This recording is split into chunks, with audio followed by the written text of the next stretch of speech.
Let's dive in to the issue of immigration. And I think it's appropriate to talk to you about the issue of immigration. The Department of Homeland Security has issued new guidelines that will extend what it means to commit a crime. Basically, it would mean even if you were here as an undocumented person, that would be a crime, right? Expedited removal.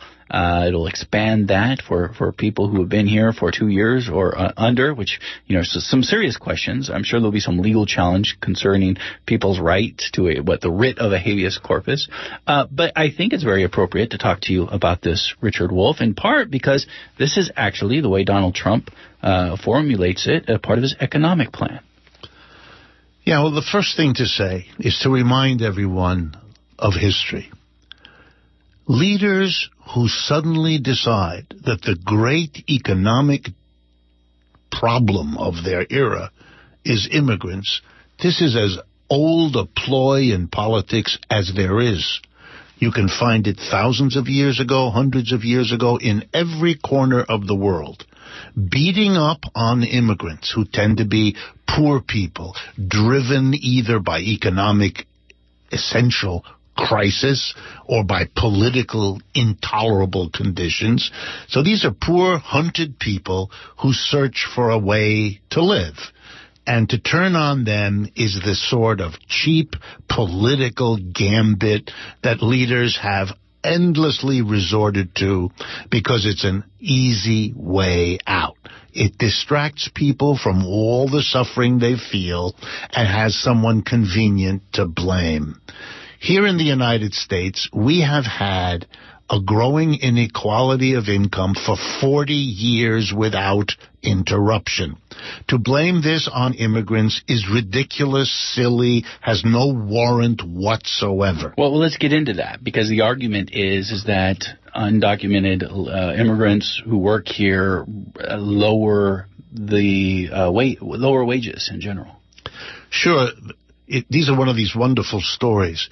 If you have immigrants coming into the United States, other things equal, yes, and they're desperate, and yes, if they're desperate, they offer to work for less money, and the employer sees an opportunity because an undocumented immigrant is someone you can forget to pay on Friday, who dare not go to the police. Yeah, you can see the opportunities for a corrupt abuse of all kinds of labor laws in the country. And does that happen? Yes, it happens. But let's keep a perspective. We are a country of 330 million people, and we're talking about illegal immigrants who number 10 or 20 million out of 330. So before you do any wild hallucinations about the impact of 10 to 20 million on an economy of 330 million, keep your perspective. Otherwise, you're going to be susceptible to manipulators who turn a situation that affects a small number of people and use it to explain an enormous economic situation. Number one. Number two. Why are people coming here? There's a wonderful notion that this is some kind of lark, that this is some kind of adventure. People do not leave the places they were born in, the languages they know how to speak, the neighbors and relatives with whom they live their lives, the cultural institutions, the churches, the schools where their children are going, where they were baptized, whatever it is. They don't do that easily. Let me put myself on the line here. My parents were refugee immigrants to the United States, so I admit I have a special feeling for this since it's my own personal history. But my parents, who came from France and Germany, would never have come to the United States if they had not been forced, literally, to run for their lives. They didn't want to do that. What were they running from? The Second World War, basically. Yeah. Nazism, fascism, Hitler, all of that. And because the war was fought on the borders, really, between France and Germany, if not inside those countries, they had to leave or else they would be caught literally in the crossfire. So they came to the United States and because they wanted to survive. Now, it might be said that the United States has some role to play in this.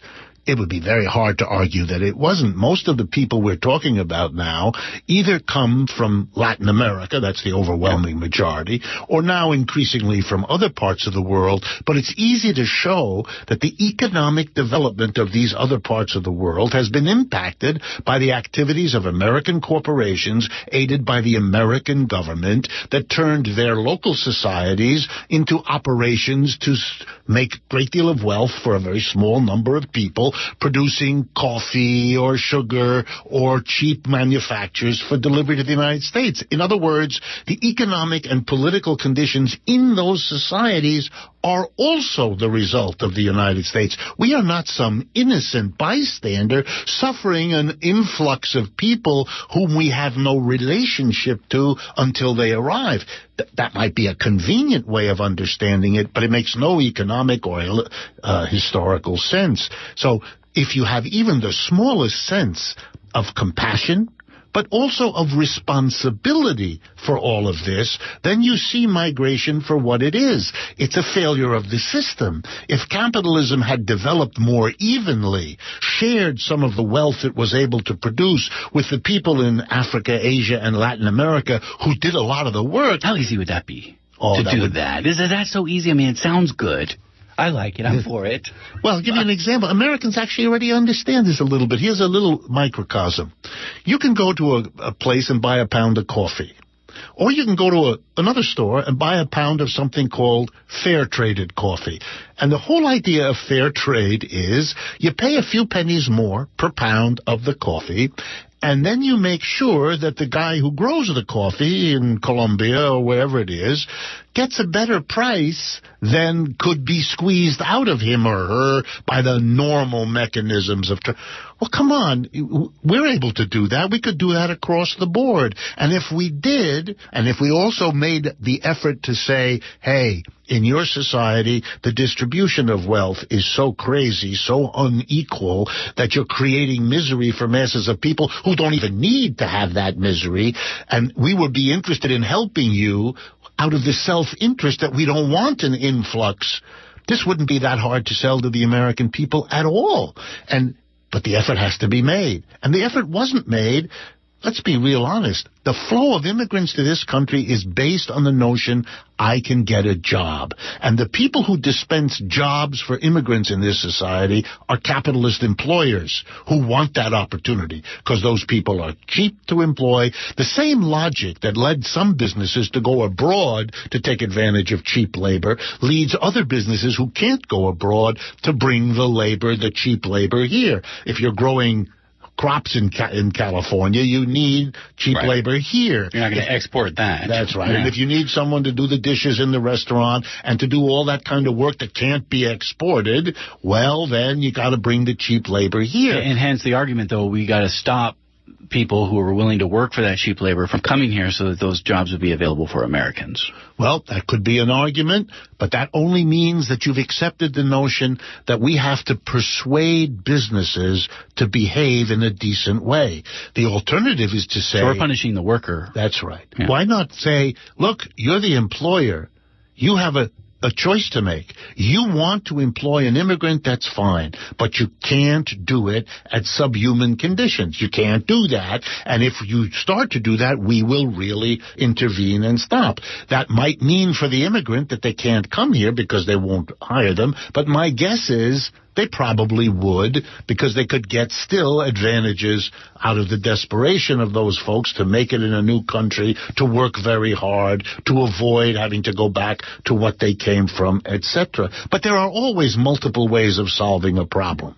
Here what we've done is said, capitalists, you want to make a lot of money? Here, hire undocumented immigrants. Do it for 30 years. Then when the mass of local native people get so angry they won't let you anymore, okay, then we'll throw them out. And by the way, the incentive will be if you throw them back out, and if they're all gathered in Mexico or Central America, American companies will discover that they're willing to work there for next to nothing, because that's the situation you're building, so they will have a greater incentive to leave.